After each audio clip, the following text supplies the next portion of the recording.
Every evening, just before sunset, when the sky turned red and the river began to whisper, she appeared. A young woman. A small charcoal stove. A dented pan of akara frying in hot oil. Her name was Zainab. The elders warned people not to stay near the river after sunset. They said spirits rested there when the sun went down. But hunger is stronger than fear. Fishermen stopped by her stand. Travelers bought akara quickly and left. No one stayed longer than necessary. The river smelled of mud, fish waste, and something else no one could explain. Some villagers laughed at her. Others whispered, "Why does she sell food by the river at that hour? Doesn't her mother fear the spirits?" A few swore that whenever Zainab packed her things, the river rippled even when there was no wind. A mother who only prayed. Not far from the river sat her mother, Mama Sadia. She never shouted. She never begged. She only prayed softly, counting her beads. Her wrapper faded from years of struggle. Zainab hated that river. She hated the pity. She hated the way poverty glued her to that place. But more than anything, she hated being invisible. At night, she dreamed of power. Of respect. Of a life where people lowered their voices when she spoke. The stranger who came at dusk.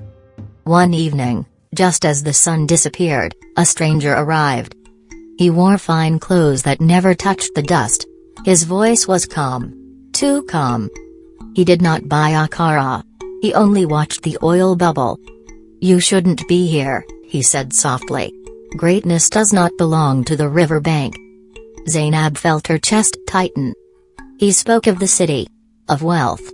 Of people who could change destinies. Before leaving, he said something that made her hands shake. The river gives. But it always takes something in return.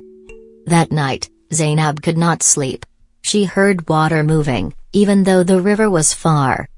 The deal that no one saw. Weeks later, she followed the stranger to the city. She told her mother it was temporary. Mama Sadia sold her only jewelry and prayed over her head. In the city, things moved fast. Too fast. Zainab met powerful people who avoided mirrors and asked strange questions. They didn't want her money. They wanted proof of loyalty. Everyone must cut their strongest root, they said. Only then can the tree grow tall. They asked for land papers. Identity. A name that trusted her without doubt. Zainab knew the truth. And she said nothing. When glory arrived. When Zainab returned to the village months later, she did not walk in. She arrived in cars. With music. With gifts. People danced. Drums were beaten. The girl who sold akara by the river had become a woman of glory.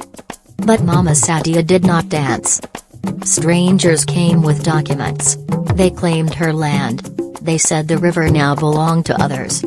Mama Sadia cried out for her daughter. Zainab sent money instead. "Use this and settle somewhere," she said. "I'm busy." That night, the river overflowed even though there was no rain. Wealth without rest. Zainab became richer. But her sleep disappeared. Every night, she smelled burning akara. She heard her mother calling from the river. She woke up soaked in sweat. Mirrors cracked in her house. Water taps ran by themselves. Her success came with silence, the dangerous kind. When news finally reached her that Mama Sadia had died quietly, far from home, Zainab screamed. The same night, the river dried for the first time in memory. The warning the elders still tell. Till today, elders warn young people. Never take shortcuts that offend blood and spirit. They say the river still waits. And sometimes, at sunset, you can smell akara frying. Even though no one is there.